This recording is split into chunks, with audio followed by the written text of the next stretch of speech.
a sparrow with broken wings, but now I shine with your reflection on me. I'm getting back up on my feet. That you showed up was written in my palm. You are a statement that explode like a bomb. I get to push myself to victory. You make me winner. You cut me loose and set me free. You make me win in every way. You showed me how to spread my wings.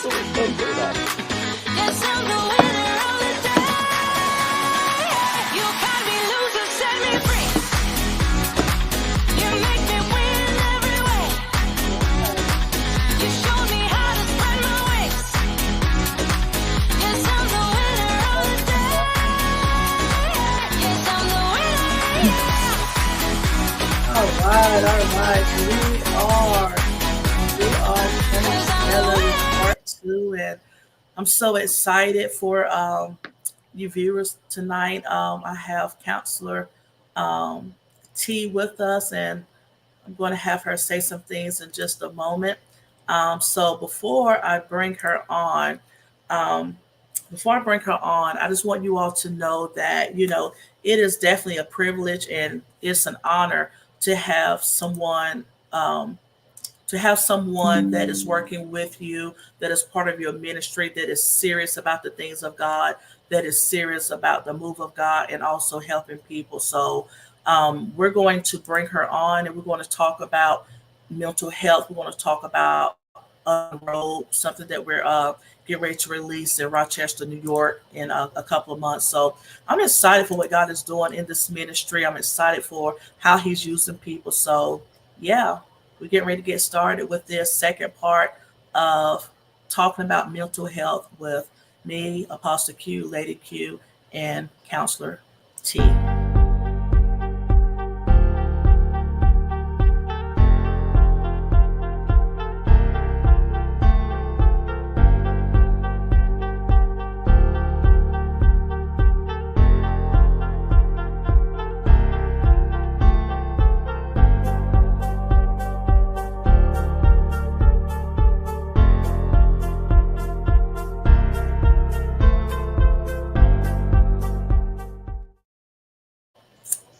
Well. We are back again. How you doing, young lady? Good. How are you? Good. I told you earlier, I found a new toy, and I'm so excited. I'm so excited to, just work this thing out with you this evening. So today we want to do the second part, but before we even get into it, for those who may not have saw the first part, um, a sister act, or the first part of you and I having this conversation, I want you to introduce yourself. But before you do, let me say something. I am Apostle Pataya Barnett. I am the senior leader of Kingdom Living Ministries here in Gastonia, North Carolina.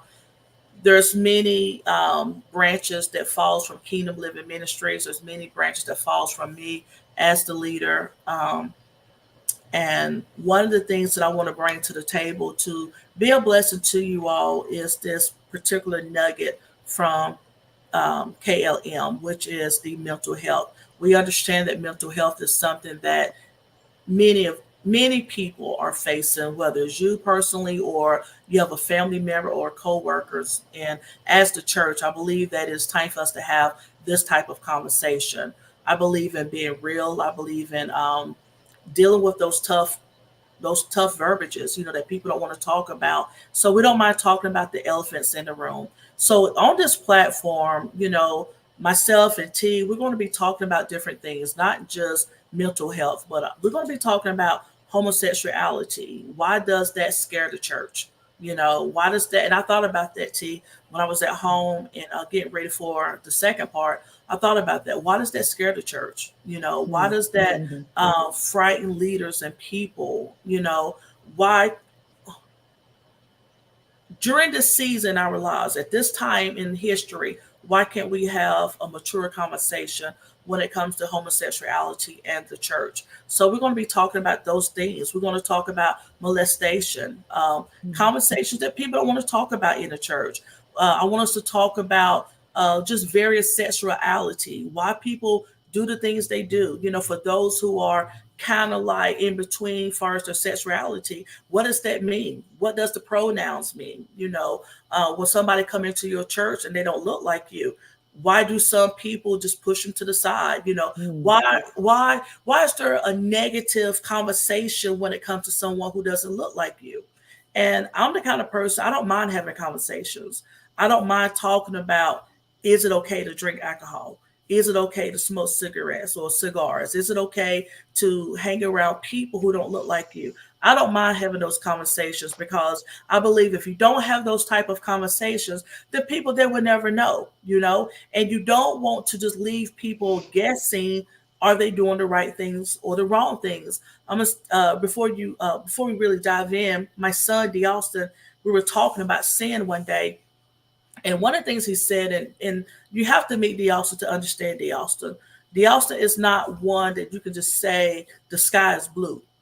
You're going to have to bring some facts, some evidence, and allow him to experience that the sky is blue before he believe. And he may believe today, but then tomorrow he may turn around and say, no, the sky is not only blue, but the sky has some other tint to it, which makes it blue. So he's going to come with some scientific facts. He's going to study, he's going to show himself approved in a certain manner. But one of the things we were talking about one evening was, we was talking about sin.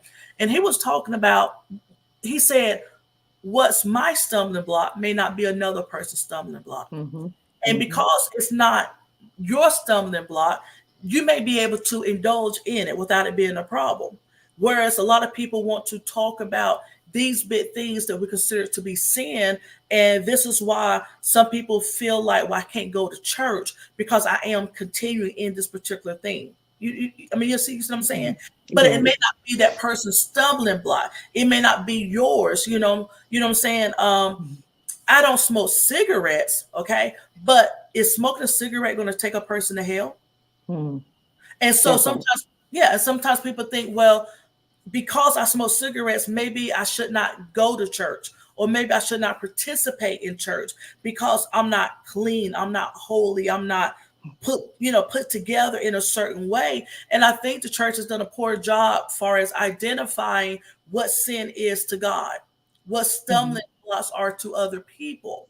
And I tell people, regardless of your preference of anything, build your relationship off of God. And I'm setting a platform this evening because these are the conversations that I want us to have. It's going to be some talks that people are going to be like, oh, I can't believe they said that. But it's the reality, because we got to figure out why people don't want to come to church, or why are people in and out of church. Mm-hmm. Yes, that mental health is an issue, but if mental health is not an issue and people come and then they leave, why? Mm-hmm. What struggles do they have? What struggles are we talking about? Or what struggles are we afraid to touch? Sometimes as a leader, we're forced to talk about certain things, especially if we see it in the church, in massive. But even before it hits the church in a massive way, why not have these type of conversations? Again, why not talk about homosexuality? Why not talk about drinking? And stop me and say, hey, let's go into the mental health, or we can go ahead and do this right now because we got something set up. Okay, well, let me continue on. We'll let it do what it do. But let's talk about alcohol. Let's talk about alcohol, because a lot of times people, they want to say, well, that's going to send you to hell. What's going to send you to hell? It's not what goes in that defiles a man, but it's what comes out. And I think that as a people, as a culture, we want to box people and tell people how they need to look in order to see God. You see what I'm saying? How they need to see it. And I'm just using that as an example on how people need to look, how people need to conduct themselves in order to see God. The Bible tells us to work out our own soul and salvation with fear and trembling. What's my issue may not be your issue, but my issue, now get this, my issue may not be your issue to keep you from heaven. So yes, could it mess up our witness? It depends on who's looking. And these are the conversations that we need to have. You know, if a person come to church and they don't have the same type of clothes that you have, or they may not be able to afford to dress a certain way, do we push them to the side? If all they come to church with is a pair of black slacks and, you know, a sweater, is that good enough? Or do we make people come to our standards? You know, because the kingdom is not like that. And that's what I want to break. I want to break the thought that you have to look like me in order to get to him. You don't have to look like me. Okay? I don't want you to look like me. Are you with me? All right? So I'm going to go ahead and let you talk a little bit.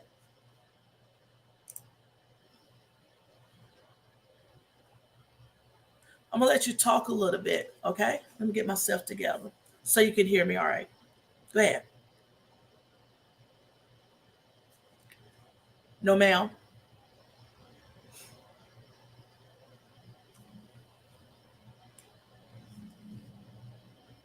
I don't know what happened to that. But yeah, so the thing is this, you know, it's just a trick. It's the trick of trying to keep people from knowing what's the truth. Okay, from what's knowing what's the truth. I hope everybody can hear me. Okay, can you hear me now? Can you hear me now? Yeah.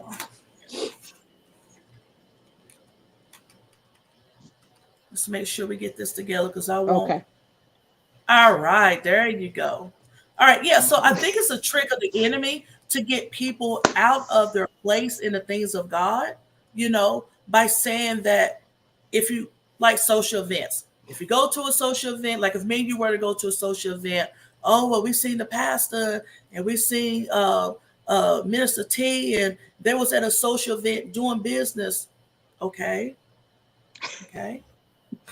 Yeah. Okay. Okay. And what?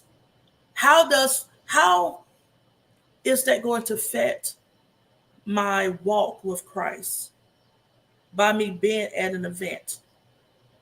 The event doesn't necessarily have to be in me. See, a lot of times we like to worry about those things that people so-called catch us doing. But what about those hidden things? What about those things, those thoughts that people don't know anything about, that they can't see? Right. You know, right. Those are the things that people need to worry about. And so again, and I know I'm kind of like everywhere, but I want us to talk about those things. I want us to talk about sexuality. I want us to talk about sex in the church. Because when I started Unrobe in 2009, I started because I said, God, I'm single. I'm just now starting ministry. I said, God, send somebody to me who's going to be truthful.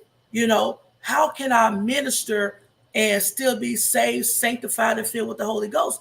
And God was letting me know, I'm not going to send anybody to you. I'm going to send you to them. And I'm like, oh. Wow. Oh.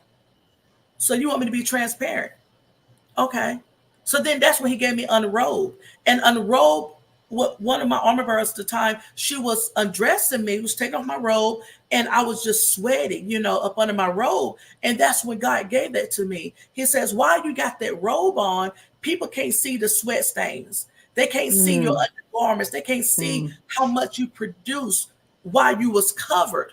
But once you unrobe, people are able to, the people that's around you are able to see the sweat. They're able to smell the sweat.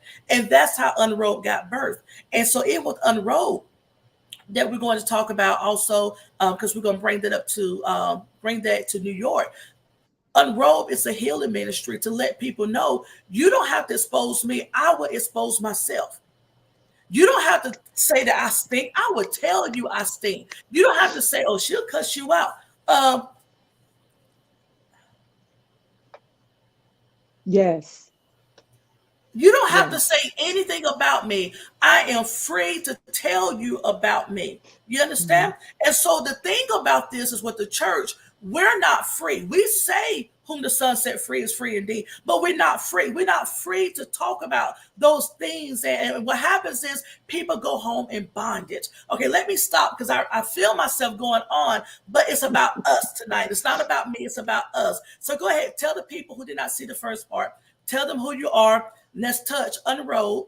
Okay, Mm-hmm. and let's touch Mm-hmm. mental health. Let's touch it all right. Okay. Okay. Tag you in Whew. and we're gonna be us. All right, Okay, I got it. tag Who am you're I? in. All right. I am first and foremost, I'm God's daughter. Uh-huh. I am Mati to two grown-ups. I have six grandsons, one great grandson. I am happily single, twice divorced. I am I am coming out of a breakup with God. We were uh we were separated, but we were living in the same house. Please Today, explain. Hold on. You can't, no, you cannot skate. I'm not gonna let you do that. Back up. Tell us what that means. February 10th, two Uh-huh. years ago on February 10th, my mother gave up her life. I used to say my mother was murdered, but my mother laid down her life. She was Okay. tired of pain, so my mother laid down her life. And on the day that I got the call that my mother was in the hospital as a result from an incident, I have never begged God for anything like I begged God not to take my mother. Right. Um, today I can tell you that some would have considered my mother my God because there was not a day in my life when my mother wasn't there. You know, I had a real mother. So when mommy transitioned, I transitioned and I Mm-hmm. told God, I'm not doing this anymore. I don't want anything to do with you. We're done. We're Right. done. I went back to some bad habits of drinking, bad habits of smoking weed, bad habits of who I was before I gave my life to Christ. And there's Uh-huh. some people now that's like, oh, Jesus, how could she go back to doing that stuff? And she is ordained, sanctified, Holy Ghost filled, certified. Yep, yep, yep. I did that. I get it. So, I my way of explaining it to people was that I divorced God. Me and him not sleeping together. I told him he couldn't get none. We were done. Mm. But because he never leaves us nor forsakes us, Yes. we made an agreement that he would just sleep in another room. Come on. And and every day he would check on me, and I'd be like, nope. Mm. And things were happening in my life where I just refused to pray because I was disappointed the Right. last time I prayed. Right. Right. But then I learned it wasn't about me, it Right. was about my God's relationship with my mommy. Mm. So today, I am pleased to say that God and I, through the counsel of the Holy Spirit, are Okay. back in bed together. We are engaging in intimacy. We have our dinners again. We dance again. Wow. And I have allowed God to love me like nobody else can. Yes. So some people don't get it, but my Kingdom Living Ministries family, they have they have joked with me about you get up there, you be praying about you and God having dinner, and you and God and you and God, and you just be acting like we don't even be there. I'm like, you're Mm. not. Mm. You do. You do. Yeah, like we are not even here. You're not. It's me and him building our relationship, Right. Right. me building my relationship, because God didn't go anywhere. He Right. he was there with my mother. He's been there with me. So yes, yes, I am. I'm coming back home. Prodigal son. I get that today. I Yeah. get it. I Yeah. get it. And in the midst of all of that, God introduced me to this little girl named Cortana. What you mean, little girl? Now we'll have a conversation about this off record. But okay, go ahead. Go ahead. She's a little girl because she's younger than me, quite a bit younger than me. And but um she's big. She's big in spirit. She's big in power. But we were at a Women in White event, Mhm. and she came in and she looked like somebody lost their little puppy or their favorite stuffed animal or something. And I was like, "Ooh, hi! You don't have to be over here by yourself." Little did I know she was one of the speakers at the event. Her daughter was ministering in music on the keyboard, but God, because I am not a person. You could be crying and bleeding, and it's like, you need to call 911. Stop. I'm not that that's not generally what I do. But as I heard them introduce Apostle, my baby leaped because since I've been in North Carolina, I had been looking for a place where my gifts could make room for themselves. And they rattled off all her accolades, and while I was there only to set up for this event, I got set up. Mm.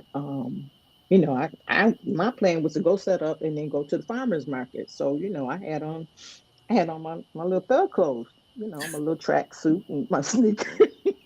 You are so funny.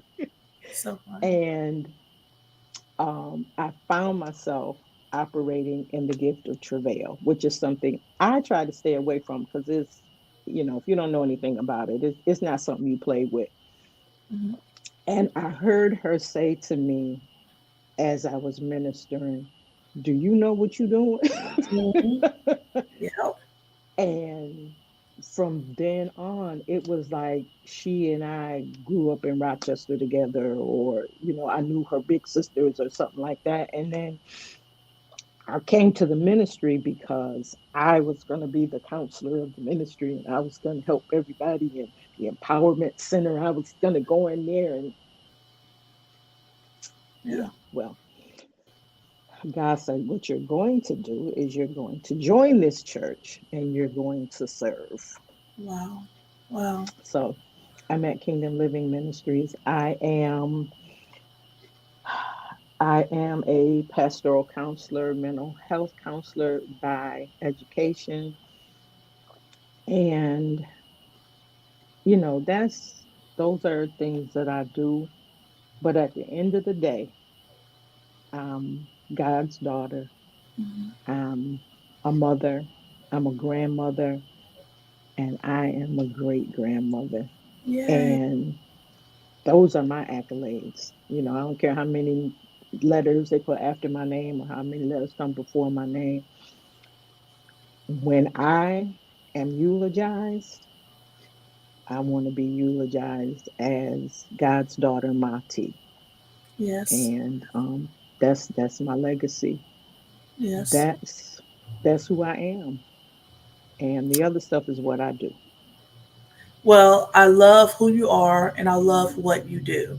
Um, to add something to when I first met you, when you put your hands, because I believe you put your hands on my feet too, right? I know you Hmm. did that one girl. My Hmm. daughter, she said later, she said, "Oh, she don't realize what she done," you know. And I was like, "No," but we didn't really know, But one Right. thing about me, and I'm grateful that you saw it in me. I always tell people I'm not intimidated by anybody's gifts. Um, I am programmed and designed to push people. If you say you called to push cattle, I'm going to show you how to do it.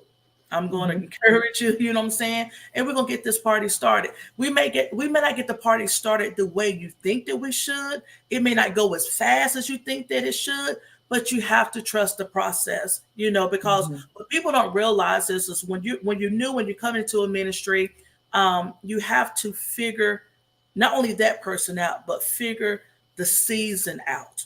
And a lot of times we get ahead of ourselves and we make mistakes. And sometimes people they think, oh, well, that person don't want to use me, or they don't care, or they just choosing another person over me. But that's not always the case. You, as a leader, as a 360-degree leader, you have to be cautious. You have to be sensitive, and you have to say, okay, I know you can do this, but in this season of our mobility, we need you to do that, you know. And I believe this is where we are at, you know. So I met you in March, and here we are in January, you know, doing a live feed together on mental health.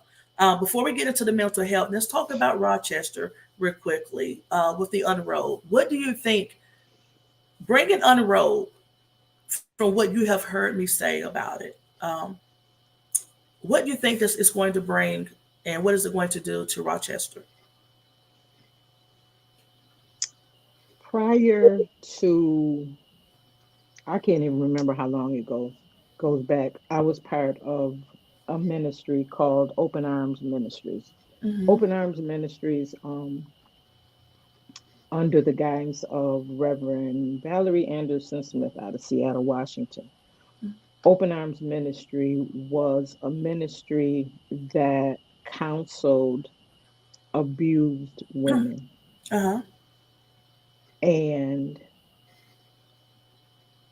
it was some dirty work. Okay. And it was getting on the floor with women. It was, I've had women tell me, back up a little. There was a saying in Open Arms Ministry. There's Reverend Valerie, and there's T. Reverend Mm-hmm. Valerie, very soft spoken. She was the one that will rock you. And then there was T, the Mm-hmm. one, as soon as that bird come out the nest, you got to go, kicking it out the nest. Right.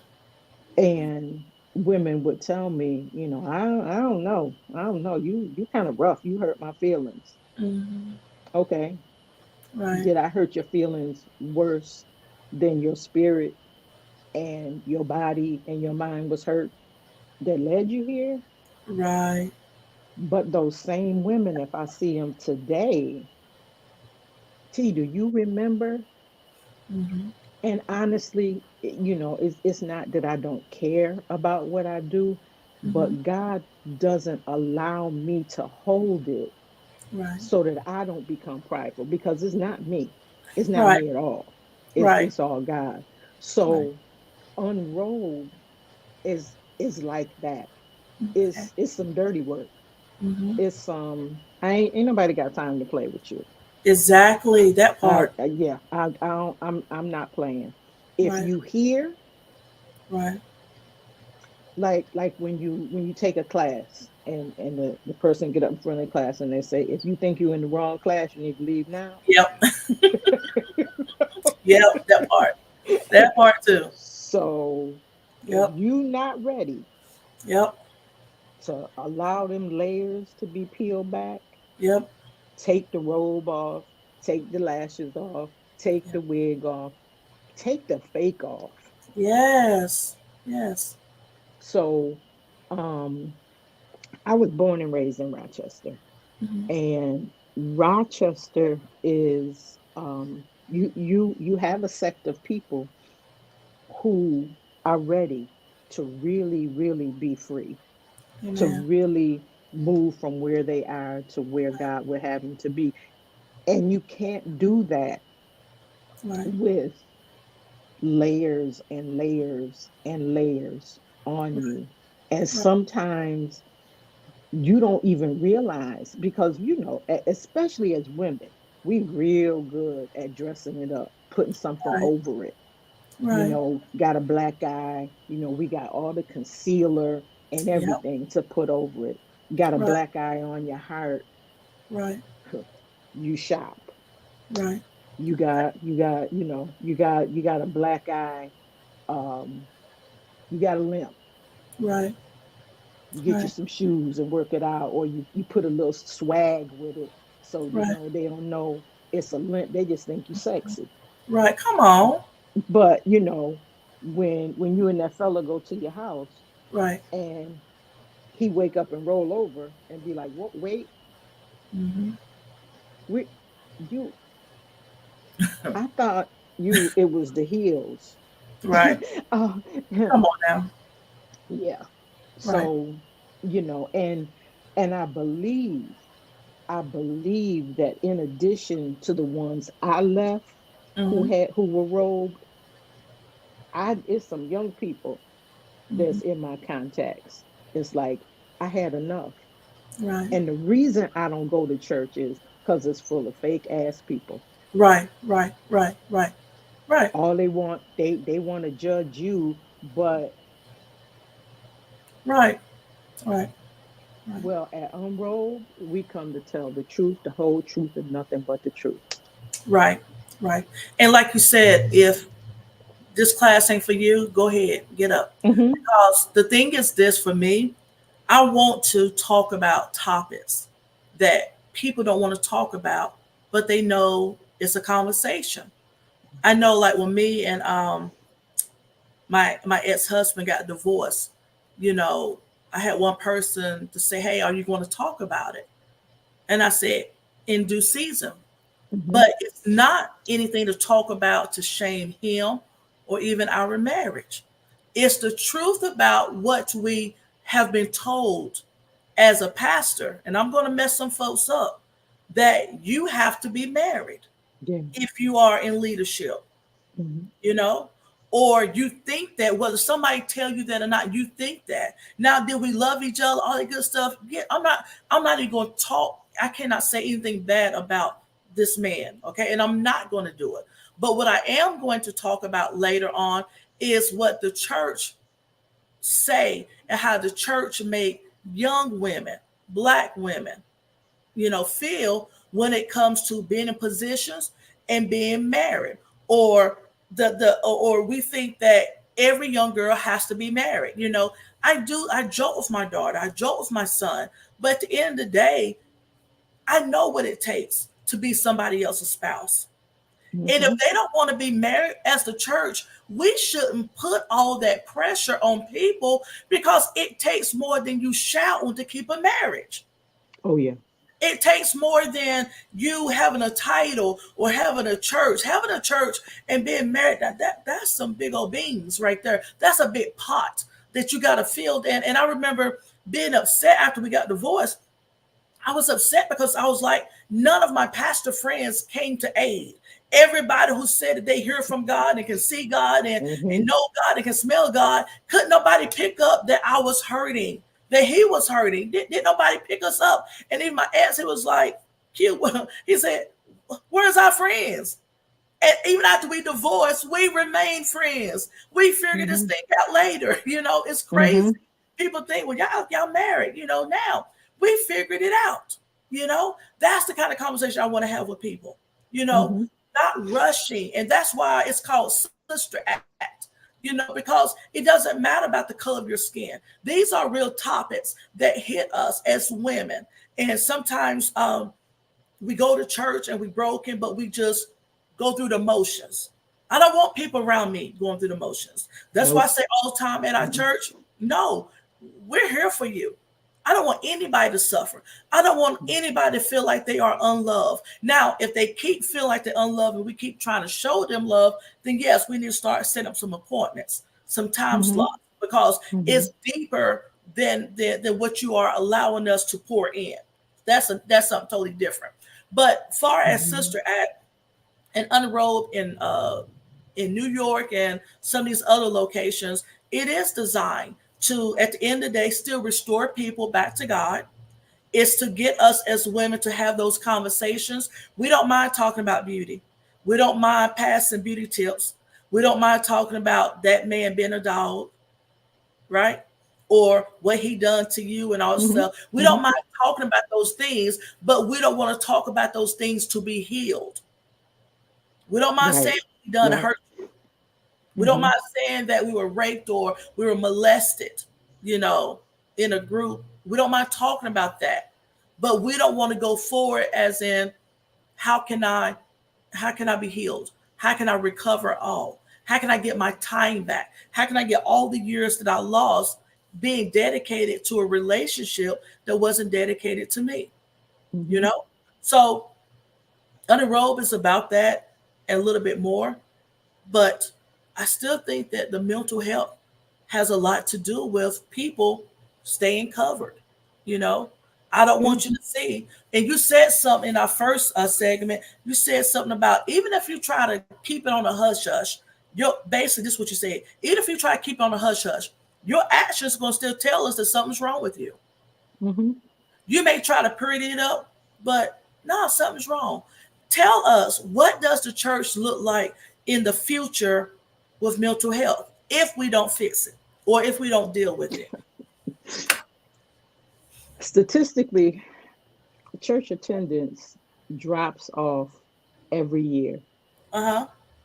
and it's dropping off because people don't want to be a new creation.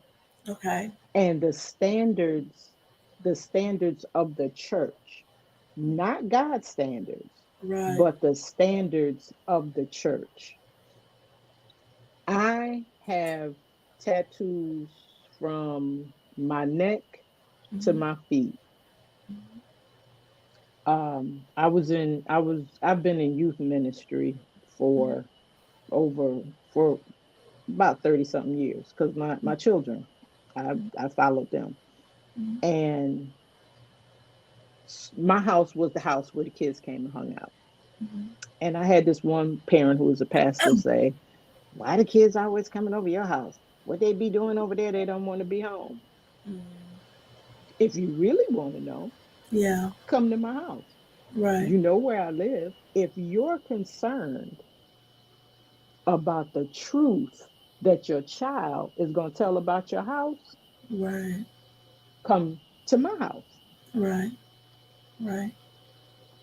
You got all them tattoos. What if the kids want to get a tattoo? What's that got to do with me? I'm not the parent. Right. Right. I'm T. So if your child want to get a tattoo, you need to have a conversation with your child because your child wants to emulate me and Mm-hmm. not you. Is that? Mm-hmm. That's not on me. So we have these young people, and when you were talking about D. Austin, I thought about my daughter. And like I said, my children were raised in the church. Mm-hmm. But today, Mm-hmm. my daughter doesn't go to church Mm-hmm. because the church presents this Uh-huh. in the church, Mm-hmm. but then out of the church, there's this other thing. Right. But I've tried to explain to my children that you can't govern yourself by somebody else's behavior because Right. it's not about devotion. It's not about the um the old hymns Mm-hmm. and the deacons and the deaconesses. They get in front of the church and the little ladies with the doilies. Yeah. It's not about that. All that is wonderful. It Right. is. Right. But at the end of the day, Mm-hmm. what led me back to the bed with my God was our relationship. Come on. So you can question my behavior all day. Mm-hmm. But when I talk to you about a man Right. that can cleanse you. Mm-hmm. And even in your stinking, dirty nastiness, he will hug you and he will love you. And that is what will move you Right. from where you are to where you want to be. But Right. if the church continues, these boys walk around here sagging their pants, Mm-hmm. that's what you worried about? Right. And can I say something right there? But is that part the church's responsibility to tell the boys to pull up their pants? But if you tell them why, because D. Austin, my daughter, we can no longer just tell them Mm-hmm. what to do. We have to give them some logic behind it. I got a 6-year-old grandson. I told him, I said, if you do that one more time, Something gonna happen. He looked at me, he said, well, Jen, what's gonna happen? Now, to some people, that's disrespectful. Right, right, right. But he genuinely wants, okay, Mm-hmm. because like that sounded like that wasn't a period to him. That was Right, a comma. Like, right, okay, right, you know, right, am I gonna get hurt? Like what's gonna happen? right, So if you walk around with your pants sagging, what's gonna happen? right, If I pull my pants up, what's gonna happen? right, And what difference does it make? right, right, right. What difference does it make if they're sagging? But that's why I say, is that the church's responsibility? I know that we say, and it is scripture, you know, well, we have to teach them. We have to teach them. Mm-hmm. But is it just the church's, and that's my point, is it just solely our responsibility to teach our young boys how to dress and how the young girls to dress? If nobody Is it else, just, if parents are, we have a lot of young parents, mm-hmm, and I just want to be my child friend. I need for my little girl to know how to twerk. I need for my little girl to understand that that Punani got power.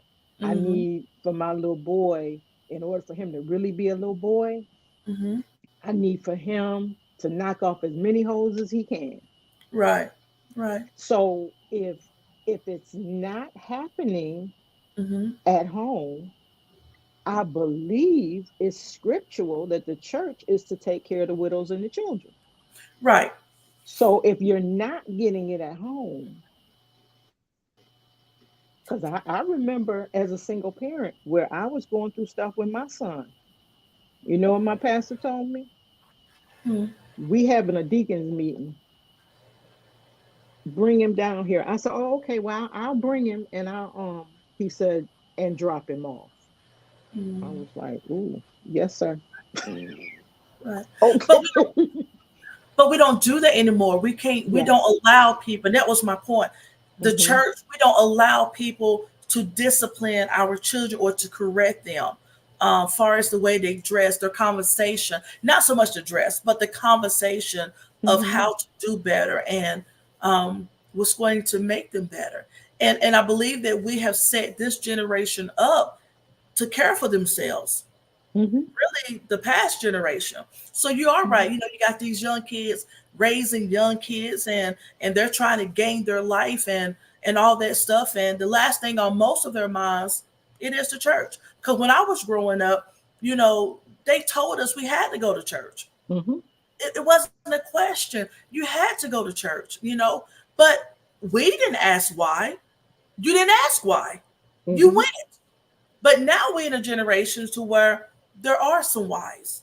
And now the older generation don't want to give an explanation because if the truth be told, all the older generation can say is because I was told to go. We That's was, you know, right. if we went out on Saturday nights, they said you can go out, but you better be in Sunday morning for Mm-hmm. church. That's the Yep. best that many people can do. Yeah. Whereas you got the D. Austins and your daughter and all these other young adults who say, listen, I need something a little bit better than that. I need to know coming up in this building, what is it going to do for me? Mm-hmm. And one thing about my son that I love so much, you know, Delsa and my daughter Octavia, they're different. They're wired differently. But Delsa, what with her, you're not gonna be able to tell her anything neither. But D, you're not gonna be able to just shoot him something. He was young, studying other religions, and that Mm-hmm. confused me. I was so Mm-hmm. nervous. Oh my God, my child Yep. about to be a Muslim. You know, Yep. my child about to be such and such. But I Mm-hmm. was so ignorant in the fact that all he was trying to do was learn. He was trying to study to see, is this for me? I know this is for Mm-hmm. you all, but is this for me? Is this the truth? Right. And so if Right. you sit down and talk to the Austin, you'd be like, oh my God, this boy got so much wisdom. Not only him, but it's a lot of our kids today. Mm-hmm. They have so much, and they rather just take what piece of information they have, keep it to themselves, than to come into the building feeling like they have to look like us. When on the outside, they feel like I can have my tattoos, Yep. I can have my piercings, Mm-hmm. I can smoke my cigar and realize that God loves me just as I am. Yeah. Instead of coming into the church, you know, been out all night, come to the church, and somebody looking at them like, "What you doing in here?" And I don't get that. I don't get why we shun people, because if you're sick, don't you supposed to go to the hospital? Depends on what your sickness is. Yeah, but Yeah. Yeah. yes, We're only accepting certain sicknesses. Now, if you got oh, a talk about that. cold, if you got pneumonia, Uh huh. if your toe or your leg is broke, or maybe your arm, you better not be diabetes positive. You Say that again. better Say it not. again. Say it again. I couldn't hear you. You better not be. You better not be HIV or AIDS positive. Mm-hmm. You better not have a broken heart. Uh You huh. better not have a broken mind. You better Mm-hmm. not have a broken spirit. Because this hospital, Come we not on. the hospital for you. We Come can't on. help you. You need to go over there to that Kingdom Living Ministries place. They do that kind of stuff. You go go down there. Ooh, Uh-huh. girl. And yeah, we ain't got no transportation for you. Just walk on. Just if you walk straight down that way. But True. we meeting you at the door. True. Wait a minute. Where you going? No, no, we don't have that in here. True. We don't have that in here. So True. if you sick, yeah, you should go to the hospital, but you got to know the right hospital to go to, Gotta and know. hope you don't die before you get there. And you better tell somebody. That's Yeah, so good. It's so good. yeah, You know, yeah. at Kingdom Living Ministries, our vision is to help restore mankind back to God. It wasn't until I relaunched the ministry in June that I got a true revelation of what that meant. Restoring people wasn't just the people on the outside, you know. The restoration started on the inside. He first had to restore me, because I'm Mm-hmm, gonna be honest, I was church hurt. I was mm-hmm, people hurt, you know. Um, and when I say church hurt, that meant in general. Because again, when you brought up in ministry that people who hear from God should be able to hear for you. And I'm like, well, where are all the ears who can hear from me, or hear for me? And I mm-hmm, was in a season to where I was mad. I'm being honest. I was mad. I was broken. I was like, God, I'm not doing this. I'm going to keep teaching. I'm going to keep doing what I do for his business. I was too afraid to close the doors of the church. You know, I was too afraid. But I wasn't giving my all. I'm being honest.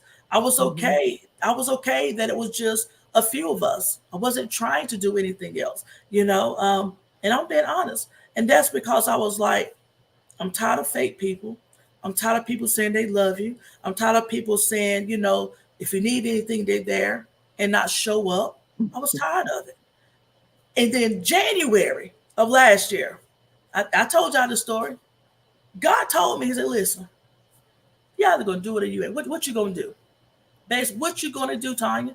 What you gonna do? You gonna stay right where you at, and I believe he probably would allow me to continue to do what it was I was doing, mm-hmm. or I was gonna get serious about his business. And when I said, okay, God, I'm gonna get serious about your business, I had to forgive those who I knew that was in leadership that had talked about me. I had to forgive those who were confused about me and my purpose. I had to forgive myself, because after my divorce, I was like, I told my friend, I told her, I said, I felt like, who gonna listen to me? I'm divorced. And you're probably like, Apostle, you would think that way? I did. There was a season that Mm-hmm. I thought. Mm-hmm. So in the midst of all the power that God has given me, I had a moment. I was like, who's going to listen to me? I'm divorced. I wasn't getting any speaking engagements. People who used to call stopped calling. People who used to hang out with me stopped coming to hang out. And I thought it was because I was divorced. And I had to fight that. I had to really fight it. And it was hard. It was a hard fight. Yeah. This is why, you know, when we relaunched, I was like, I had to forgive everybody and just move forward because he who began that good work, that's what I had to stand on. God started this. Regardless Yes. of my decisions of doing whatever it is that I've done these last 10 years or whatever, God started something good in me when he saved me in 2003. Now, you talk about the prodigal son or the prodigal daughter. I know what that's like. Oh, I yeah. know. And I know there's a Mhm. lot of leaders who would want you to think that they've always been on that straight and narrow. But I can't tell you that. I Mm-mm. can't tell you that. I can tell you that I wanted to throw in the towel. Like I said, I wanted to say some stuff to some people. I felt a certain way, but it's the prayers. I believe it was the past prayers, and it was God saying, "I still have your destiny in my hands." So when we Mhm. talk about restoration, we're talking about it has to start home first. It must start Mhm. at home. It has to start within you before you can go out and help somebody else. And I believe Mhm. that's why I'm free. I'm free. Mhm. I'm the kind of pastor that I am, and I'm going to continue to be this person, far as transparent. Mental health, where we at? Where we at? Mental health is kind of like the racism conversation. Mm, We've come so far. right. No, no, it's still people who look like me hanging from trees in some places. And there are still pastors Hmm. and people who believe I'm good. I'm a pray and I'm a fast I'm and the pastor, well, I'm gonna make an appointment and y'all can come and talk to me.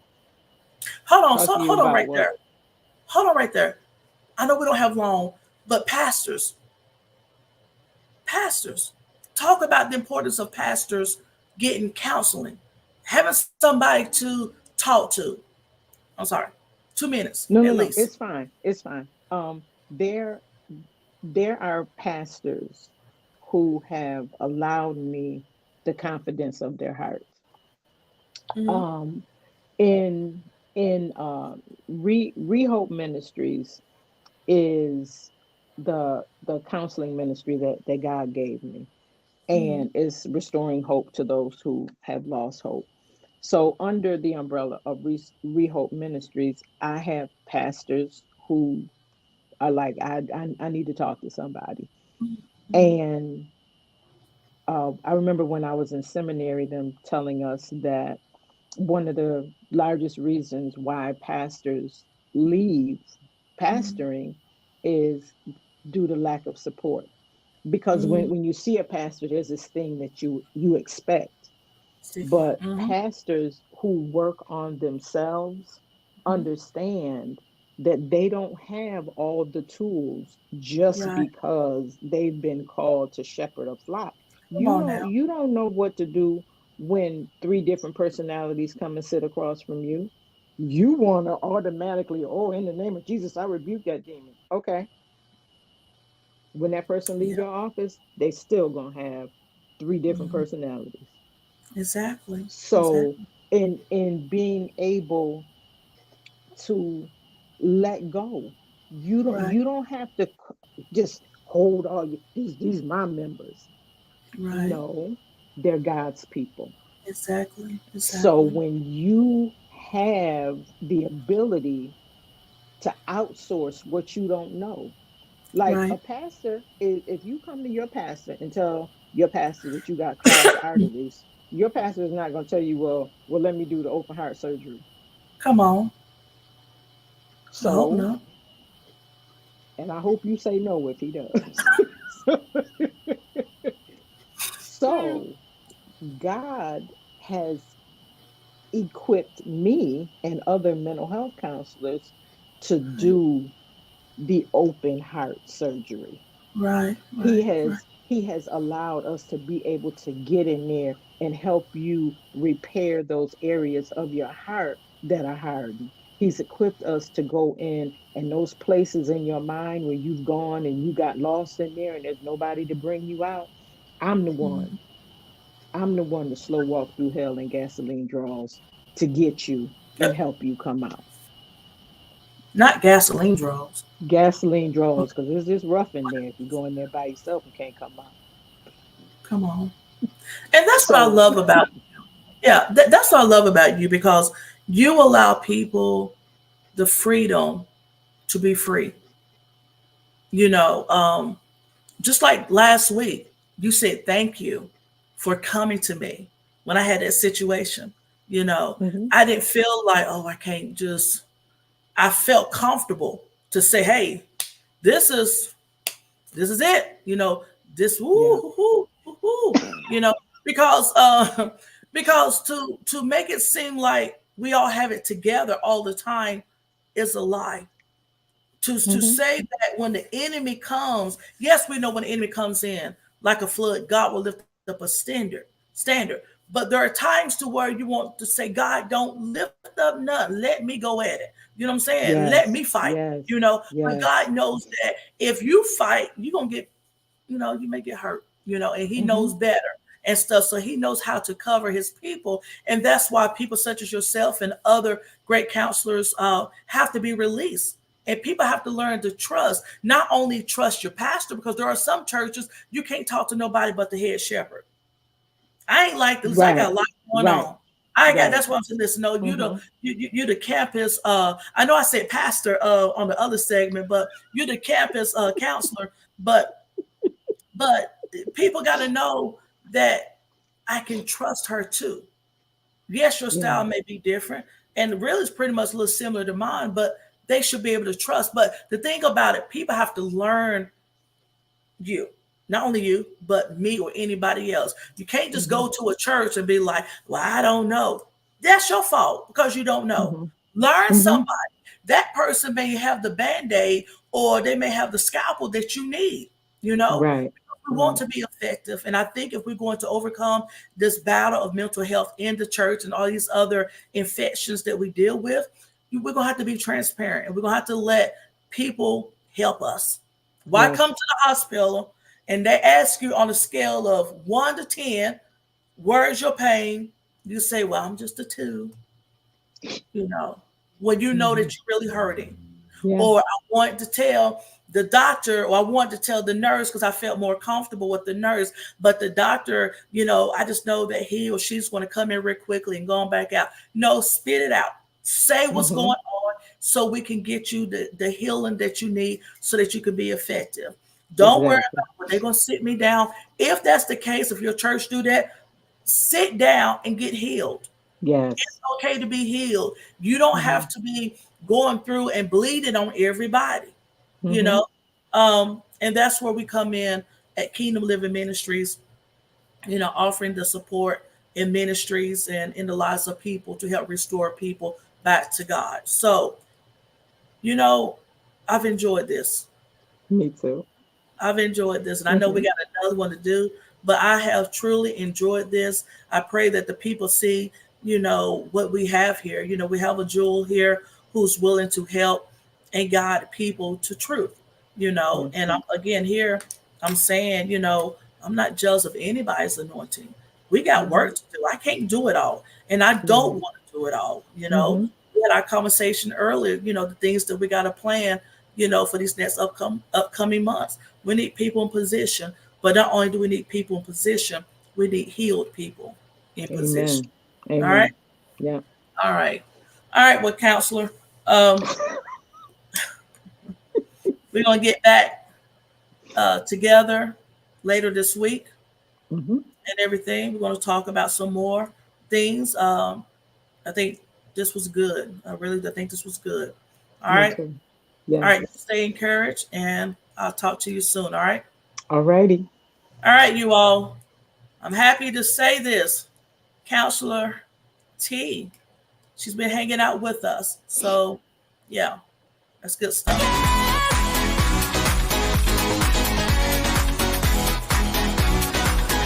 We are a winner.